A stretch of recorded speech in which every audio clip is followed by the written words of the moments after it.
Sugatan ay isang umano'y hold-upper matapos manlaban daw at mabaril ng pulis sa rumesponde sa krimen. May unang balita si James Agustin. Yun yung bumaril siya? Nagpapagaling ngayon sa ospital ang 26 anyos sa lalaki na nanlaban umano kaya nabaril ng pulis.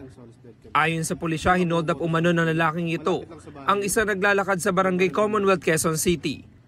Nagsisigaw raw ang biktima kaya nakahingi ng tulong sa pulis na residente rin sa lugar. Doon, nagpakilala siya bilang isang pulis.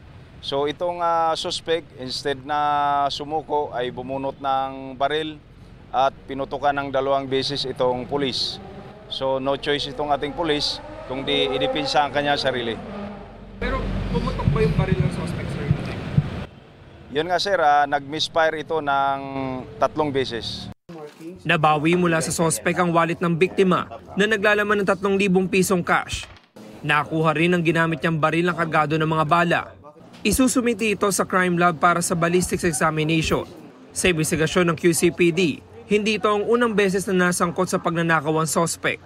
Involved sa iba't ibang krimen itong suspect. So nag-record check tayo at napag-alaman natin na dati na rin itong nakulong sa kaso ng illegal possession of illegal drugs.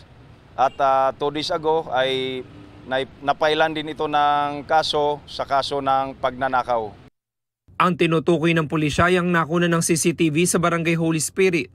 Lumapit ang suspect sa isang lalaki na nakaupo sa labas ng isang establishmento. Pilit niyang kinuha ang cellphone ng lalaki. Bumalik pa siya at pinagbantaan ng biktima. Sinusubukan pa namin makuha ang panig ng suspect na nakakonfine sa ospital.